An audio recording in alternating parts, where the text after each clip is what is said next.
प्रणिपात मेरे साथियों, आप लोग का हमारे इस एक बेहतरीन और एक नए अंदाज में आप लोग का हमारे इस मैथमेटिक्स, जिसको एक गणित के नाम से जानते हैं, इस गणित की दुनिया में आप लोग का मैं तहे दिल से सुस्वागतम करता हूं।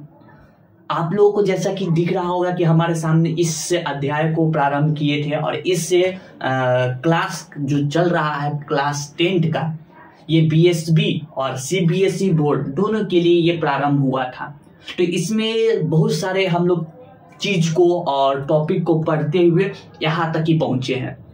क्या क्या पढ़े हैं, किस किस बारे में पढ़े हैं, इस सारी की जानकारी आज मैं एक बार फिर से छोटे से शॉर्ट टर्म में मैं आप लोगों को बता देता हूँ। ठीक, तो जैसा कि ये हमारे बहुपद है, ठीक, जिसमें बहू के बारे में जानना था और सास के बारे में जानना था, ठीक है, जिसमें जाने भी थे, ऐसा नहीं कि नहीं जाने थे। इस दोनों के बीच में दूरी क्यों होता है ये भी बात को जाने थे। तो ये सब जानने के बाद आज इसके आगे की भी बात करेंगे, लेकिन और किस किस के बारे में बात किए हैं इसके देख लेते हैं। ये एनसीईआरटी बुक में दूसरा चैप्टर में आप लोग को मिलेगा, सिर्फ हिंदी में लिखा हुआ बहुपद, ठीक है, ओके। उसके बाद फिर इसमें और किस चीज के बारे में बात किए थे, तो इसमें क्या क्या पढ़ना था। तो पहला चीज ये, जिसको अभी हम लोग चल ही रहे हैं, अभी खत्म नहीं हुआ इंट्रोडक्शन, अभी इंट्रोडक्शन में कुछ और भी बाकी रह गए हैं, जिसको शायद एक आध दो पार्ट और लग जाएगा बनाते बनाते, ठीक है, इंट्रोडक्शन में। उसके बाद फिर ये पढ़ना था बहुपद के शून्यकों का ज्यामितीय अर्थ, ठीक है। इसको फिलहाल अभी बाद में देखेंगे, अभी 2.1 में परिचय, फिर 2.2 में बहुपद के शून्यकों का ज्यामितीय अर्थ, ये अनुच्छेद है हम लोग का, ठीक है, इस अनुच्छेद में सबको पढ़ना है। उसके बाद फिर 2.3 में एक बहुपद के शून्यकों और गुणांकों के बीच संबंध, ये 2.3 अनुच्छेद में है। अच्छा, उसके बाद फिर अगला अनुच्छेद में बहुपद के लिए विभाजन एल्गोरिथम 2.4 अनुच्छेद में इसको पढ़ने के लिए मिलेगा, ठीक है। ये चैप्टर बेहतरीन है, पढ़ने में तो मजा रस आपके रस टपकेगा शरीर से नहीं, इस दुनिया से। अच्छा, बहुत अच्छा चैप्टर है दोनों के लिए। उसके बाद फिर इसमें इंट्रोडक्शन में आप लोग को शुरुआत किए थे। इंट्रोडक्शन में इसके बारे में क्या होता है बहुपद, इसके बारे में बताया गया था। तो क्या इसमें बताया गया था, इसको देख लें। तो ये बताया गया था जो आपको सामने यहाँ पे दिख रहा है, ये इसका परिभाषा था और इसके कुछ व्यापक रूप है ये जो कि बताया गया था। और n कभी भी अऋणात्मक पूर्णांक ही होना चाहिए, धनात्मक पूर्णांक नहीं होना चाहिए, गलती बोलती है, ऋणात्मक पूर्णांक नहीं होना चाहिए, ठीक है। उसके बाद क्या पढ़े थे, उसके बाद इसका वर्गीकरण पढ़े थे। वर्गीकरण में इसके दो हुए थे। पहला वर्गीकरण इसका हुआ था क्या, पद के आधार पर, दूसरा हुआ था घात के आधार पर। तो फिर इसमें भी कुछ कुछ मुख्यतः लिए थे हम सब। मुख्यतः ये लिए थे मोनोमियल, बाइनोमियल, ट्राइनोमियल। हिंदी में एक पदी, द्विपद, त्रिपद, ठीक। घात के आधार पर लिया गया था क्या, एक घातीय, द्विघातीय, त्रिघातीय और शून्य बहुपद। शून्य बहुपद में आप लोगों को थोड़ा बहुत बताया गया था, मैं सही हूं, ओके।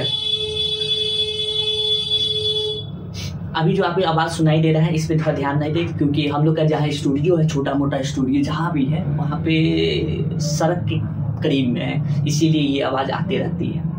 तो इसके लिए मैं क्षमा प्रार्थी हूँ, ये आवाज आपको थोड़े बहुत हर समय में आते रहेगा।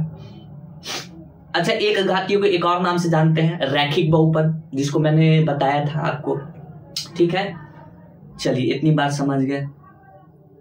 उसके बाद फिर इसकी परिभाषा के बारे में जाने थे, जो आपके सामने ये उपलब्ध है, ठीक है। इसकी परिभाषा को देखे थे, इसके उदाहरण को देखे थे। आप लोगों को ये समझना बहुत जरूरी है, ताकि आगे आप लोग को जो भी बताया जाए प्रश्नावली में, वो थोड़ा समझने में दिक्कत ना हो, ठीक है। फिर इस चीज के बारे में बताया गया था आप लोग को, जो कि हमारे दिख रहे हैं, ठीक है। और एक अंतिम बच गया था, वो चौथा पार्ट, ये वाली, कौन सी वाली, ये शून्यक बहुपद, ये जो आप यहाँ पे देख रहे हैं शून्यक बहुपद, जिसको कहते हैं जीरो पोलिनोमियल, ठीक है। इसमें क्या था, यदि किसी बहुपद के सभी गुणांक शून्य हो तो वह शून्य बहुपद कहलाता है। जिसमें आप लोग को बताए थे कि जो आपका एक बहुपद है जिसको मैं डिनोट कर रहा हूं क्या, px इज इक्वल टू क्या है वो बहुपद, तो ये बहुपद हो सकता है 3x स्क्वायर माइनस का 2x प्लस का 5। ये एक बहुपद है, ठीक है, जिसको मैं px बोला। ठीक, अब क्या है कि यहां पर px ऐसा कोई x के जगह पे मान रखा जा रहा है जहां पे इस सभी का जो बहुपद है वो हो जा रहा है क्या, शून्य हो जा रहा है। क्या हो जा रहा है, शून्य हो जा रहा है। ठीक है, तो यहां पर सपोज वो मैंने रखा होगा pa, ठीक है, जो कि शून्य वहां पे दे देता है। तो ये यहां पे अब देख सकते हैं कि ये जो गुणांक यहां पर पहले 3x स्क्वायर 2x प्लस का 5 रहा करता था, वहां पे कोई x के जगह a मान रखा गया जिसके कारण वहां पे शून्य आ गया। उसी बहुपद में क्या आ गया, शून्य आ गया। ठीक है, तो इसीलिए इसको कहा गया क्या, बहु नहीं गलती बोल रहे हो, क्या कहे हैं आपका शून्यक बहुपद। ओके, शून्यक बहुपद ये कहा गया। तो इसमें आपका कोई डाउट नहीं होना चाहिए। यहां तक कि अगर बात आपको समझ में आ गया होगा तो आज की प्रारंभ क्लास करते हैं, जो कि आज एक नए टॉपिक को लेके मैं मिला हूं आप लोग के सामने। तो चलिए हमारी इस दुनिया में उतरने का कोशिश आप प्रयास दोनों करते हैं।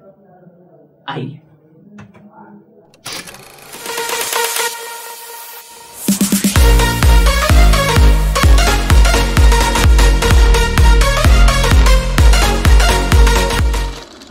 आ गए आप सब, ठीक है। अब आ गए हैं तो हमारे जो बुक है यानी कि किताब, उस किताब में जो कि एनसीईआरटी में आप लोग को लेके चल रहा हूं, उसमें जो पढ़ा दिया है और जो बच गए हैं उसको खत्म कर लेते हैं।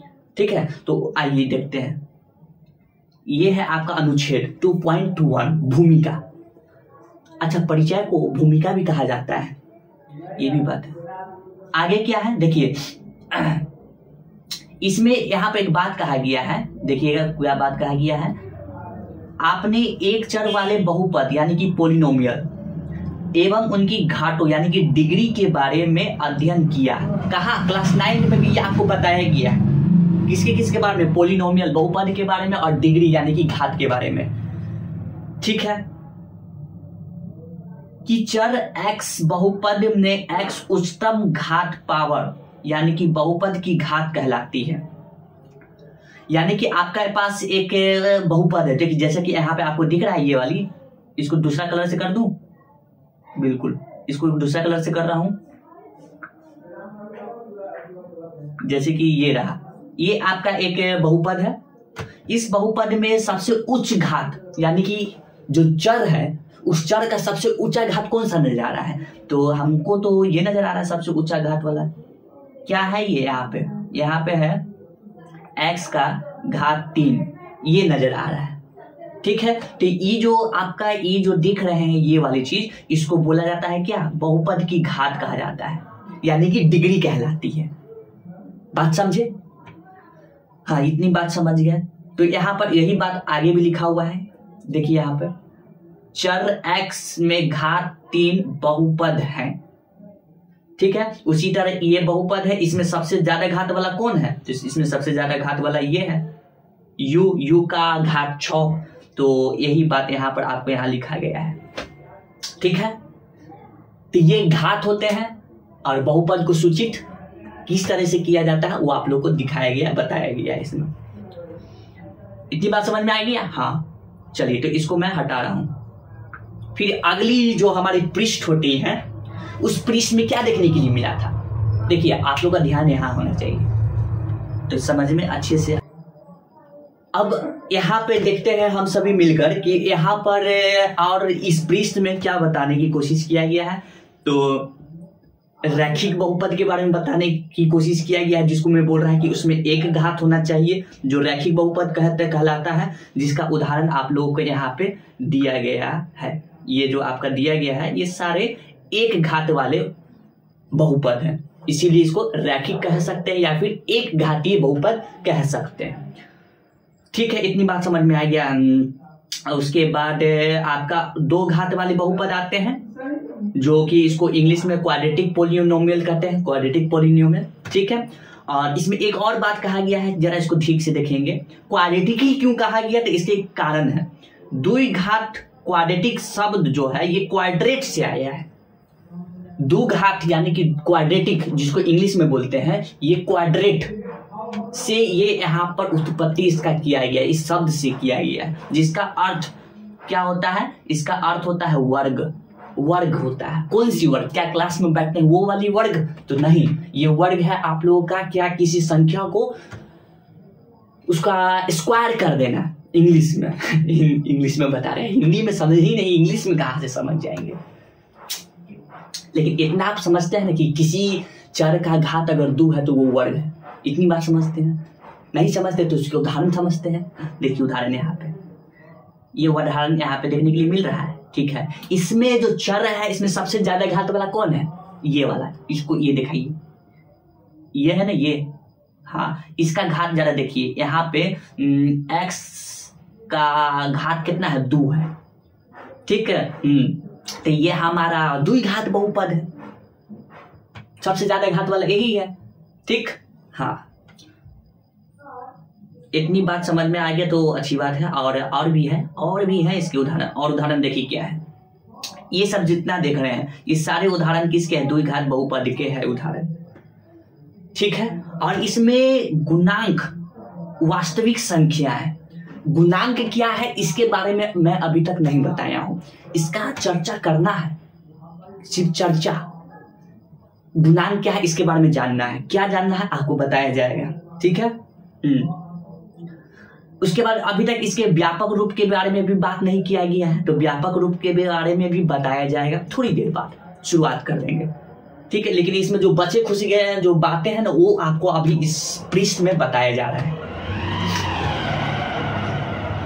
उसके बाद आते हैं 3 घात वाले बहुपद, जिसको कहते हैं त्रिघात या त्रिघातीय बहुपद, जिसको इंग्लिश में क्यूबिक पोलिनोमियल कहा जाता है। ठीक है, जो कि आपके उदाहरण यहाँ पे देखने के लिए मिल रहे हैं। तो ये सारे सब क्या चीज के उदाहरण हैं, घात वाले। घात के आधार पर जो वर्गीकरण किया गया है उसके आधार पर ये हमारा बहुपद है। ठीक है, आप लोगों को भी समझ में आ रहा है, जहां पे नहीं समझ में आ रहा हो वहां पे पूछना है, डाउट क्लियर कर लेना है। तो इतनी बात समझ में आ गई। ठीक है, अच्छा, इसमें इतनी बात अगर समझ में आ गया है तो अब जो बच गई है आगे उसको ज्यादा चल के देख लेते हैं। देखिए ये व्यापक रूप के बारे में बताया गया है, यहाँ पर देखेंगे ये यहाँ पर ये व्यापक रूप में बारे में बताया गया है। ये व्यापक रूप है त्रिघातीय के। ठीक है, इसके बारे में चर्चा थोड़ा कर लेते हैं। ठीक है, लेकिन चर्चा यहाँ पे जरूर किया जाएगा, लेकिन मेरे द्वारा नहीं। आप जाइए उस बोर्ड पे जो बताते हैं, वो बड़े अच्छे से चर्चा करके बताते हैं, बड़े धीमे धीमे बड़े मस्त बताते हैं, धीरे धीरे बताते हैं, जल्दीबाजी नहीं, क्योंकि जल्दीबाजी शैतान का काम, हम लोग का काम नहीं है, हम सब मनुष्य हैं। ठीक है, ये शरीर भगवान का दिया हुआ एक छोटा सा तोहफा है।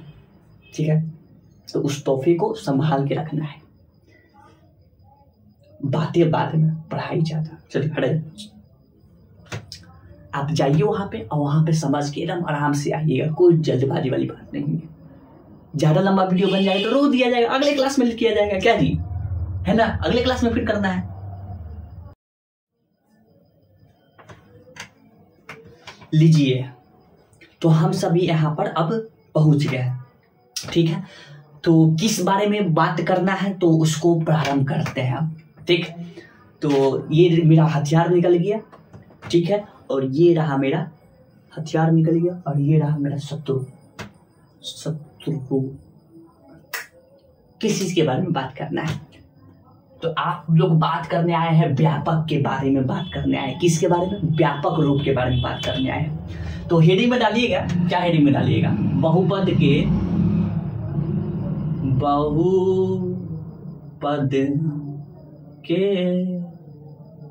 व्यापक रूप। अच्छा, ये बहुपद के व्यापक रूप समझ रहे हैं?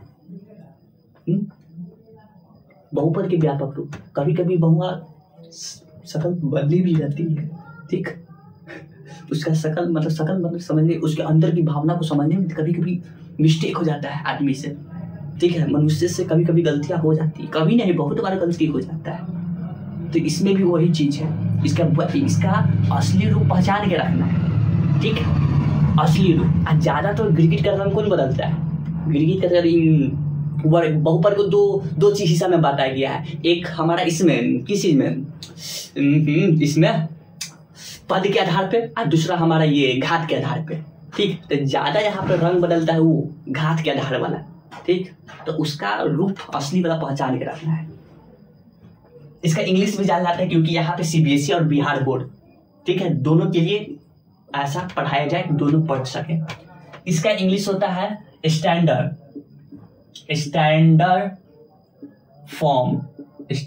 फॉर्म ऑफ पोलिनोमियल, ठीक है। मेरे ख्याल से लगता है कि आज का क्लास है ना, एक नहीं तक बता पाएंगे, आगे की बात नहीं बता पाएंगे। कोई दिक्कत नहीं है, अभी मेरे पास पूरे बहुत महीना है इस परीक्षा को देने के लिए, बहुत समय है, ठीक है। आराम से इन लोगों को पढ़ना है ताकि समझ में आए। ऐसा नहीं कि पूरे एक साथ पढ़ा दे दिमाग से उड़ जाए, ऐसा नहीं लेके चलना है, ठीक है। बोर्ड का एग्जाम देना है, अच्छे से उड़ा देंगे, नंबर फाड़ चीर देंगे, ऐसा पढ़ना है, ठीक। तो ये हमारे हैं बहुपद के व्यापक रूप के बारे में इसमें बात करना है। तो ज्यादा दिक्कत वाली बात यह है कि इसमें जो है ना, जो वर्गीकरण किया गया था वो दो चीज में किया गया था, ठीक। इसको इधर लिखने की आवश्यकता नहीं है, इधर लिख देता है। पहला जो इसका हिस्सा था वो था पद के आधार पर, पद के आधार था कि आधार था, आधार पर, ठीक है। और दूसरा हिस्सा था क्या, घात के आधार पर, घात के आधार पर। अगर लिखने में गलती हो जाता है तो इसके लिए क्षमा प्रार्थी, ठीक है। मात्रा में कभी कभी गलती हो जाता है, क्योंकि मैं खुद जो हूँ सीबीएसई से पढ़ा हूँ, बिहार बोर्ड से नहीं, ठीक है। इसीलिए मैं से गलती हो जाता है मेरे से। इसका इंग्लिश बताने की जरूरत नहीं क्योंकि इसको पहले मैं बता दिया था। तो बात यहाँ पर यह है, जो कि बहु जो होती है ना, ये जो बहु, इसका व्यापक रूप जो कि गिरगिट की तरह जो रंग बदला जाता है वो ज्यादा ई बदलता है। ई सीधा साधा गाँव का है, आपको पहले भी बोले थे, ठीक। ये गाँव का है, ठीक। तो ये अपना रूप अपना जैसे गाँव का होता है वैसा रखता है। ये जो है शहर वाला है, ठीक है। तो ये अपना कभी मेकअप लगा के तो कभी कुछ लगा के ये अपना रूप बदलते रहता है। असली रूप देख लेना है, लेकिन असली रूप जान लेना है, ठीक है। तो इसका असली रूप जो इसका व्यापक रूप कहलाएगा, वो व्यापक रूप इसका तीनों का तीनों होगा। मुख्यतः तीन को का लेके चल रहे हैं। कौन कौन का? तो सबसे पहले देखेंगे इसमें क्या व्यापक रूप इसका देखेंगे, रैखिक का, रैखिक बहुपद, इसका व्यापक रूप पढ़ेंगे, ठीक है। पढ़ेंगे क्या, इसको बताते ही चलते हैं। इसका व्यापक रूप की बात करें तो ये इसका असली रूप होता है इस क्षेत्र में ax प्लस का b, ax प्लस का b। अगर इसमें इक्वल टू 0 लगा देते तो ये समीकरण में बदल जाएगा, तो वो नहीं लगा रहे, ठीक है। इतनी बात समझ में आया? तो ये जो आप देख रहे हैं इसमें सबसे ज्यादा घात वाला इसका क्या है यहाँ पर, तो यहाँ पर छिपा हुआ है 1, ठीक से लिख दें। ये जो चर है इस चर का सबसे ज्यादा घात वाला यहाँ पे आप लोगों को दिखने वाला है 1, ठीक। तो ये व्यापक रूप हुआ इसका, इसी रूप में होगा रैखिक समीकरण जो भी है, या फिर एक घातीय बहुपद, ठीक। दूसरा दूसरा होता है हमारा हम लोग का क्या, द्विघातीय, इसको द्विघात भी बोला जाता है, द्विघातीय बहुपद। ठीक, इसका व्यापक रूप कैसा होता है, तो इसका रूप होता है क्या कि ये इसमें चर का सबसे ज्यादा घात कितना आता है, 2 आता है। इसका असली रूप देखें, इसका असली रूप ऐसे मिलेगा, ax² प्लस का bx प्लस का c, ऐसे होना चाहिए। सबसे ज्यादा घात वाला ये आया हुआ है 2, ठीक, उसके बाद 2 के बाद कितना आया हुआ है, 1 आया हुआ है, ठीक, और उसके बाद 1 भी नहीं आया हुआ है, लेकिन है, नहीं आया हुआ, नहीं दिख रहा है लेकिन है, तो ई इसका हुआ। अच्छा, इसको इंग्लिश में क्या बोलते हैं, इसको इंग्लिश में क्वाड्रेटिक, अभी जस्ट बता के आए हैं, इसको इंग्लिश में क्या बोलते हैं, लीनियर। तीसरा मुख्यतः त्रिघातीय, त्रिघातीय बहुपद, इसको इंग्लिश में क्या बोलते हैं, क्या बोलते हैं बताइएगा। देखिए, जब भी क्लास हो तो रिवीजन जरूर करके आना है। इसको इंग्लिश में कहते हैं क्यूबिक पोलिनोमियल, ठीक है। ये कैसा इसका रूप रहता है, तो इसका रूप थोड़ा भयंकर रहेगा, थोड़ा बड़ा रहेगा, ऐसे रहेगा, ax³ प्लस का bx² प्लस का cx प्लस का d। अगर इसमें इक्वल टू 0 लगा देते हैं तो ये समीकरण में तब्दील हो जाता है, ठीक है। तो ये कुछ ऐसा इसमें बात और इसका रूप देखने के लिए मिलता है। किसी को डाउट? हाँ, क्या डाउट है आपका? ठीक, इसमें अच्छा क्या तुम पूछ लिया, बहुत अच्छा, मुझे भी याद आ गया, इसको बताना जरूरी है। हाँ, यहाँ पे जो व्यापक रूप दिख रहा है, तो इस व्यापक रूप में ए बी, यहाँ पर ए बी सी, यहाँ पर ए बी सी डी, ये सब क्या है, तो यहाँ पर मैं लिख देता हूं, इस सब में ए comma B comma C comma D, ये सारे सब वास्तविक संख्या है, वास्तविक संख्या है। क्या है, इंग्लिश में इसको क्या कहते हैं, इसको रियल नंबर कहते हैं, रियल नंबर कहते हैं, ठीक है। कहने का मतलब कुछ उदाहरण दे देते हैं, एग्जाम्पल यहां देने से बेहतर है आप लोगों को इधर देते हैं। मैं लिखा, जैसे कि यहीं पर है, यहां पर दिया हुआ, देखिए यहां पे, तो x² माइनस का 3x और माइनस का 4 ये दिया हुआ है। तो इसका व्यापक रूप अगर पकड़ेंगे तो ये जाता है इसका में, जा रहा है। अब इस व्यापक रूप को यहाँ पर थोड़ा लिख लेते हैं, ax², यहाँ पर माइनस है तो यहाँ पर माइनस रहने देते हैं, bx, यहाँ पर भी माइनस है तो माइनस रहने दिए, यहाँ पर c लिख दिए, ठीक है। तो यहाँ पर a की जगह देखिए यहाँ पर कुछ है, यहाँ पर कुछ है लिखा हुआ, तो बोलेंगे नहीं, कैसे नहीं है, क्या है, यहाँ पर 1 छिपा हुआ है। तो ये a बराबर यहाँ पर क्या नजर आ रहा है, a बराबर 1 नजर आ रहा है, 1। तो ये जो a है, 1 है, ये वास्तविक संख्या है। अच्छा, उसके बाद b की जगह पे यहाँ पर क्या है, तो कॉमा b की जगह पे यहाँ पर है माइनस का 3, b के बराबर जगह पे क्या है, माइनस का 3। तो ये क्या है, वास्तविक संख्या, ठीक। उसके बाद c की जगह पे क्या है, तो c की जगह पे है माइनस का 4, c की जगह पे है माइनस का 4। तो ये यहाँ पर आपको मिल गया। यहाँ पर माइनस इसी लगा है क्योंकि इसमें माइनस था, नहीं तो ये हमेशा इसको ऐसे भी रख सकते हैं। तो यहाँ पर ए बी सी जो देखने के लिए जो मिल रहा है संख्या, ये है वास्तविक संख्या, ठीक। थी बहु के बारे में पहचान पूरे पर्दा उठा के कर लेना है।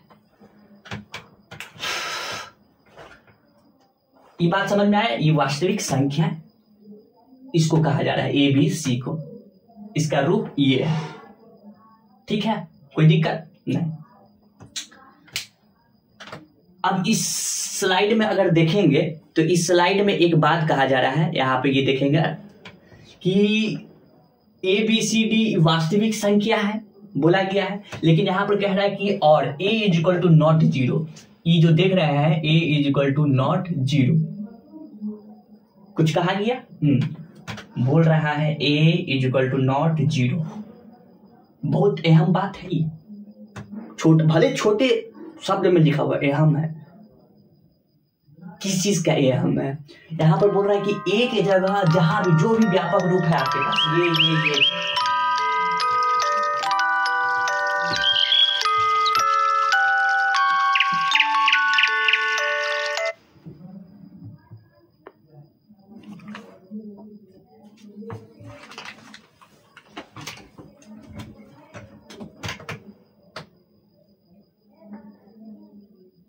तो जो भी आपके पास रूप है, ये वाला हो, ये वाला हो, ये वाला हो, तो इस सारे रूप में ए की जगह 0 भूल से भी, ए की जगह पर भूल से भी 0 नहीं होना चाहिए। ठीक है महोदय, ये याद रखेंगे। ये आप लोग को अगर जो भी क्वेश्चन बनाने वाला है तो इस पे अगर दे दिया ऑब्जेक्टिव टाइप में क्वेश्चन, तो आप लोग का बत्ती गुल हो जाएगा कि क्यों नहीं, ए की जगह 0 क्यों नहीं होना चाहिए। ठीक है, तो यहाँ पे इसका उत्तर ये मिलेगा क्योंकि जब भी ए की जगह 0 हो गया तो फिर आप लोग को पता चलेगा ही नहीं कि वो दो घात का है कि रैखिक है कि त्रिघात का है, नहीं पता चलने वाला है वो कौन सा बहु है घात के आधार पर। ठीक, नहीं समझे बात को? अभी भी नहीं समझे? जैसे कि यही उदाहरण है ना, ये वाला, इसको मैं ये मिटा रहा हूं। ठीक है, ठीक, ये गया यहां से, ये मिट गया। ठीक है, थोड़ी देर के लिए इस एग्जाम्पल को मैं ऐसे लिख दिया 0x² माइनस का 3x माइनस का 4, ऐसे मैं उदाहरण लिख दिया। ठीक है, अभी यहाँ पे ये नहीं लिखा हुआ था तो मैं क्या बोला था कि यहाँ पे छिपा हुआ है। क्या छिपा हुआ है? एक छिपा हुआ है। तो आप लोग के माइंड में किसी के डाउट चला था कि एक ही क्यों छिपा है? चला होगा। ठीक, 0 भी तो हो सकता था, 3 भी तो हो सकता था, 4 भी तो हो सकता था, एक ही क्यों? तो यहाँ पे फिलहाल अभी 0 रख के बता रहे हैं। अगर यहाँ पे 0 हुआ तो इसके और इसके बीच में कुछ छिपा हुआ है। क्या? गुना छिपा हुआ है। तो इसको जब गुना करेंगे तो ये हो जाएगा क्या? 0। इसको गुना करने पर। ठीक, अब इधर आ रहा है माइनस का 3x माइनस का 4, ये आया। ठीक, अब क्या हुआ कि ये इससे घट जाएगा, या फिर आप इससे जिससे घटता है, घटने पर ये आपको कुछ ऐसे देगा माइनस का 3x माइनस का 4। ठीक है, आप इसको ध्यान से देखें। जो बहु पहले 2 घात वाला था, देखिए 2 घात वाला था, वही बहु आपका जैसी 0 रख दिए वैसी आपका ई बन गया कौन सा? रैखिक बहुपद।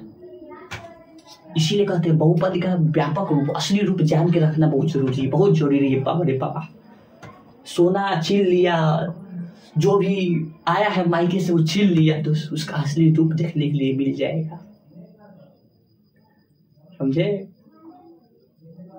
समझ आए? देखा यहाँ पे जो कि जिसके पास पहले कुछ रहा करता था, दहेज लेते ही 0 रखते ही ये अपना रूप बदल दिया, पूरा रूप बदल दिया।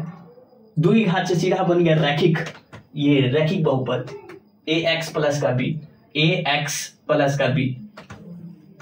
इसीलिए यहाँ पर शून्य कतई नहीं हो सकता है, कतई नहीं। इतनी बात समझ गया है? कोई दिक्कत है यहाँ तक की? इतनी अगर बात समझ में आ गया तो आज तो नहीं लगता है कि बस ज्यादा पढ़ा पाएंगे, आज लगता है कि यही पृष्ठ तक पढ़ा पाएंगे। खैर, दिक्कत वाली बात नहीं है, कोई दिक्कत वाली बात नहीं है। ठीक है, इतनी अगर बात समझ में आ गया तो इसको मैं मिटा रहा हूं। ठीक,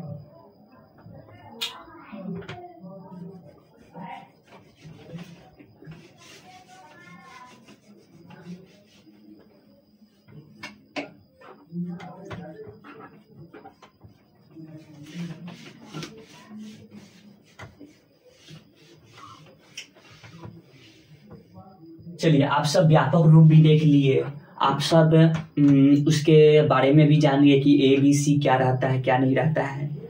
ठीक है, अब आप लोग को इसके बारे में जानना है, इस किसके बारे में जानना है देख लेते हैं।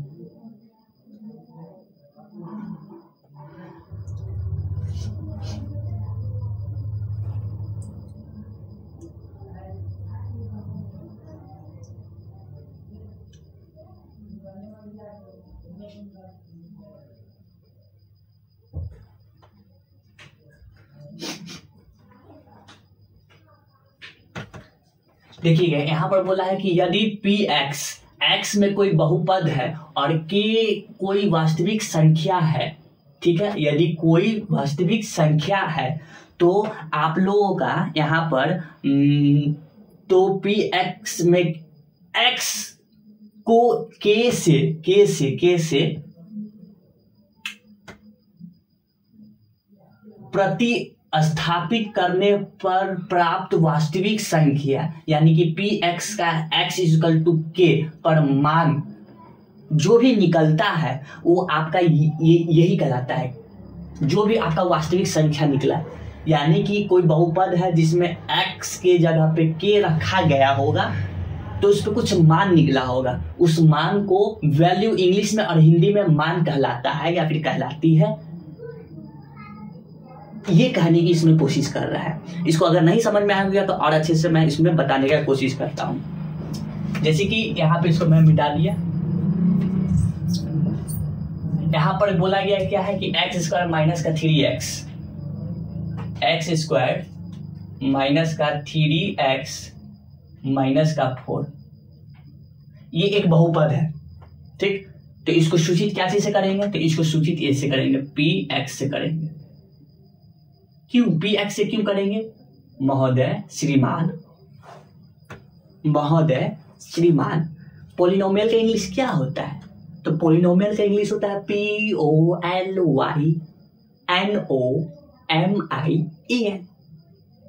बोलेंगे।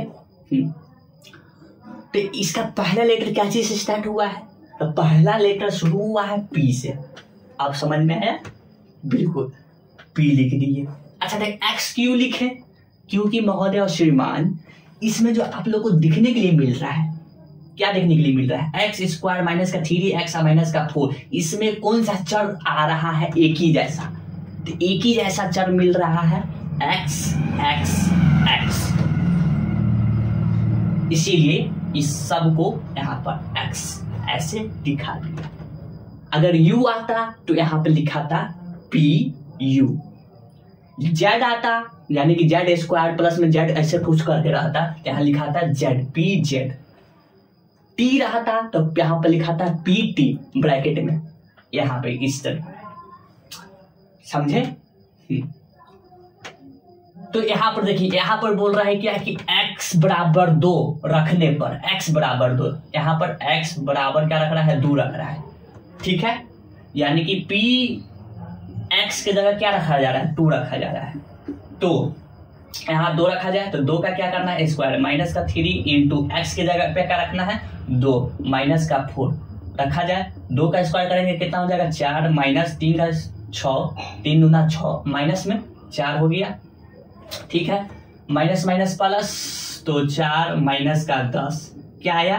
माइनस का 6 आया। P इज इक्वल टू 2 रखने पर, P इज इक्वल टू 2 रखने पर, यानी कि मैं कह सकता हूं कि Px बराबर 2 रखे तो आप गलती इसको मिटाई। हाँ, x के जगह पे अगर 2 रखा जाता है तो उस बहुपद में मान कितना आता है? माइनस का 6, ठीक है। इतनी बात समझ में आया? क्या यहाँ पर भी माइनस का 6 आया? प्लस माइनस गलती कर दी, 4 आएगा, 4 आएगा, ठीक है। आई एम सॉरी, 4 आएगा, माइनस का 4 आया है, ठीक है। इसी तरह यहाँ पर अब x के जगह पे मान अगर 0 रख दिया जाए, ठीक है, तो क्या होगा? इधर बना दिया जाए Px x स्क्वायर माइनस का 3x माइनस का 4, तो P0 इज इक्वल टू 0 का स्क्वायर माइनस का 3 इंटू 0 माइनस का 4। जीरो का स्क्वायर माइनस जीरो का स्क्वायर का कितना आ जाएगा, जीरो आ जाएगा, जीरो ही ना आएगा। हाँ, इसको गुना करने पर कितना आएगा, जीरो आएगा। इसको माइनस में इधर क्या है, 4 है, 3 को जीरो से किए जीरो आ गया, इसको किए तो जीरो आया, जीरो में से जीरो घट गया तो उतना जीरो, फिर इससे कितना दिया है माइनस का 4, कितना P0 बराबर, यानी कि x के जगह पे 0 रखे तो माइनस का 4, x की जगह 2 रखे तो माइनस का 4। तो ये जो आपको दे रहा है ना, ये जो संख्या आ रहा है, जो भी संख्या आ रहा है, इसी को कहा जा रहा है k। क्या कहा जा रहा है, k कहा जा रहा है। ठीक, यानी कि इस दोनों को क्या कहा गया, k कहा गया। ये k कोई होगा क्या, वास्तविक संख्या, वास्तविक संख्या क्या होगा, वास्तविक संख्या। इस वास्तविक संख्या यानी कि k, ये जो आया है ये k आपका वास्तविक संख्या होगा, और इसी चीज को बोला जाएगा मान, बहुपद का मान।